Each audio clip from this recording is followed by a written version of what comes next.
Gospodin s vama. I s duhom tvojim. Čitanje Svetog Evanđelja po Mateju. Slava tebi, Gospodine. U ono vrijeme reče Isus: Slavim te, Oče, Gospodaru neba i zemlje, što si ovo sakrio od mudrih i umnih, a objavio malenima. Da, Oče, tako se tebi svidjelo. Sve je meni predao Otac moj i nitko ne pozna Sina doli Otac, niti tko pozna Oca doli Sin i onaj kome Sin hoće objaviti. Dođite k meni, svi koji ste izmoreni i opterećeni, i ja ću vas odmoriti. Uzmite jaram moj na sebe. Učite se od mene, jer sam krotka i ponizna srca, i naći ćete spokoj dušama svojim. Uistinu, jaram je moj sladak i breme moje lako. Riječ Gospodnja. Slava tebi, Kriste. Po riječima Svetog Evanđelja.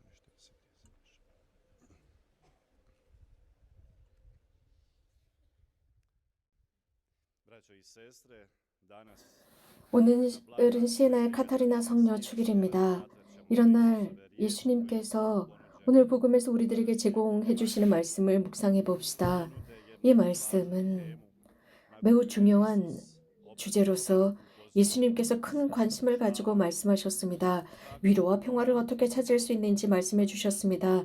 당대 사람들이나 지금 사람들에게도 마찬가지입니다. 예수님께서 알고 계셨던 것은 바로 이런 것이 필요하다는 것입니다.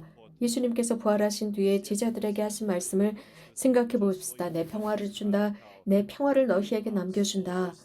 예수님은 당신에게 오라 말씀하십니다. 우리들의 비천함을 보셨고 약함을 보셨습니다. 그래서 우리들의 삶이 우리를 얼마나 지치게 하는지 알고 계시고 우리가 무거운 짐을 지고 있다는 것, 쓸데없는 짐을 지고 살아간다는 것을 알고 계십니다. 그래서 스스로 우리가 어려움을 만들어내고 스스로 블록을 만들어내면서 평화를 잃고 있습니다. 우리 사람들은 이렇게 살아가고 있습니다. 누군가가 무거운 짐을 지고 살아가는 것이 아니라 우리 스스로 무거운 짐을 지고 있습니다. 그래서 우리들의 삶 안에는 편안한 순간이 없는 것 같습니다. 가뿐한 순간, 편한 순간이 없는 것 같습니다. 현대인은 자신이 해야 한다고 믿는 것을 하지 못합니다. 그래서 스트레스가 매 일상이 되었습니다. 특별한 일이 아닙니다. 이제 그 스트레스가 우리들의 음식 같았습니다. 이 스트레스는 사실 우리들의 수명을 단축시키고 있습니다. 많은 질병을 유발시키고 많은 방해를 만들어내는데 이것은 사회적이고 정치적이고 심리적인 문제까지 유발하는 게 스트레스입니다. 우리는 이러한 것들을 우리 스스로 우리 의지로 신경질, 짜증, 스트레스, 두려움, 그리고 계속 주기적인 지침, 피곤함 등을 우리가 축적해 놓았습니다. 그러나 예수님은 우리에게 편안함을 주고자 하십니다. 안식을 주고자 하십니다. 릴렉스하라, 휴식을 취하라 라고 하십니다. 정말 중요한 것을 말씀하고 계십니다. 그래서 정말 가뿐하게 살고 자유롭게 사는 법을 가르치십니다. 그래서 우리들의 영혼을 편안하게 쉬게 하라는 방법을 가르칩니다. 그것은 고생하며 무거운 짐을 진 너희는 모두 나에게 오라 라고 초대하셨습니다. 내가 너희에게 안식을 주겠다. 저는 이 말씀을 수천 번 우리가 들었다고 믿습니다. 그리고 이 말씀을 실천하라고 노력도 했겠지요. 하지만 어느 정도 하다가 포기해버립니다. 물론 우리가 이 말씀을 믿음에도 불구하고 우리는 쉽게 포기합니다. 이것을 제대로 어떻게 살아야 하는지 우리들의 삶 안에서 방법을 찾지 못하기 때문입니다. 그래서 이 말씀이 매우 멀고 추상적으로만 다가옵니다. 어쩌면 이 예수님의 말씀이 우리들의 삶이 아닌 어떤 다른 삶에서 필요한 것이 아닐까 싶습니다. 우리가 살고 있는 삶은 카오스라고 생각합니다. 그래서 우리들의 인생에서 이게 도저히 구현되지 못한다라고 생각합니다.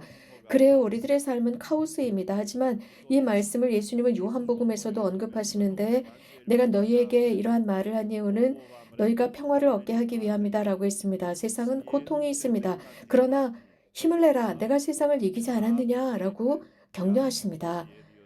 정말 우리가 알고 있는 세상은 고통의 장소입니다. 카오스, 혼란의 장소입니다.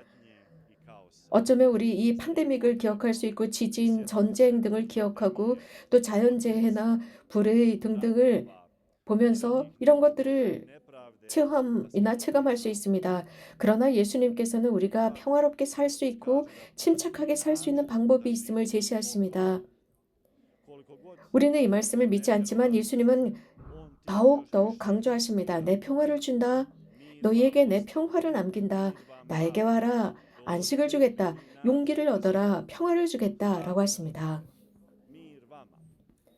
그런데 우리는 항상 혹은 그렇지 않으면 그럴까? 이런 식으로 생각을 합니다. 혹은 그러나라는 조건법을 사용합니다. 하지만 우리가 평화를 찾을 수 있는 유일한 방법은 등산을 하거나 멀리 떠나거나 혼자 멀리 여행을 떠나거나 외딴 섬으로 가거나 모든 사람으로부터 떠나는 것이라고 생각합니다. 모든 것을 다 버리고 우리가 필요로 하는 우리가 배고파하는 그 평화를 찾을 수 있다라고 생각하지만 이것도 한 방법이 될 수 있지만 여기에 아이러니가 있습니다. 바로 이런 방법도 우리에게 완전한 평화나 편안함을 주지 못한다는 것입니다. 예수님이 말씀하시는 그 평화 말입니다. 그 평화는 우리 안에 있습니다. 유일한 평화를 찾을 수 있는 길은 우리 자신을 향한 길입니다. 그것은 곧 우리들의 존재의 핵심 속에 있습니다. 거기에서 예수님께서 우리에게 가르치시는 모든 요소가 있습니다. 하지만 그 길, 그 목적지를 찾아가는 방법 어렵습니다. 많은 속임수도 있고 방해 요소도 있습니다. 우리가 가는 그 길은 그래서 복잡합니다. 우리 스스로가 복잡하게 만들었습니다. 그렇다고 해서 배우지 못하는 것은 아닙니다. 특별한 것을 배우라는 것도 아닙니다. 우리는 단순한 것을 배워야 합니다. 우리가 믿고 있는 그것을 배우는 것입니다. 우리가 알고 있는 그것을 해보는 것입니다. 그리고 우리는 할 수 없어라는 생각, 그것을 믿지 말아야 합니다. 오늘 복음에서 말씀하시듯 이 말씀은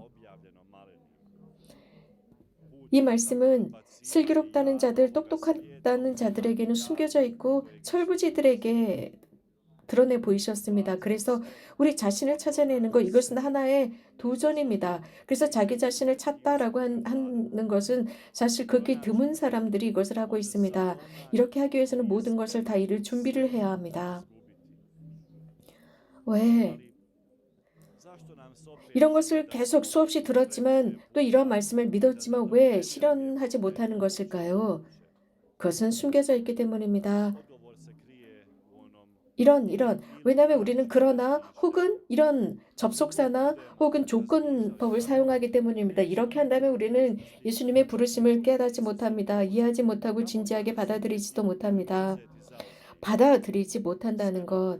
그것은 우리가 이것을 어떤 전망으로 생각하고 숙고하지 못하는 것입니다. 이것일까 저것일까 혹은 그러나라는 말을 하게 된다면 우리는 따라가지 못합니다. 가장 먼저 우리는 그분을 보아야 합니다. 죄가 없으신 바로 그분께서 하느님께서 사람이 되셨습니다. 분명합니다. 이것저것 혹은 그러나가 아니었습니다. 분명하게 하셨습니다. 그리고 하느님과 우리를 화해시키셨습니다. 예수님의 이 지상에서 살면 아주 절체절명의 결정들을 하십니다.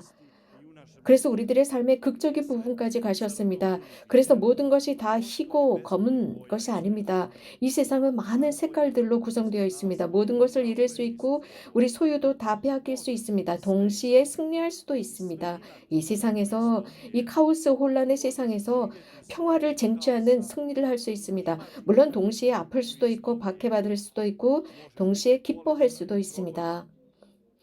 이것은 예수님께서 증언해주고 계십니다. 그분의 손은 못이 박혀 있었습니다. 그런 모습으로 그 상처로 제자들 앞에 드러나십니다. 그분은 모욕당하셨지만 그 상처를 지니시고 제자들 앞에 나타나셨습니다. 모욕당하셨지만 예수님 자체이십니다.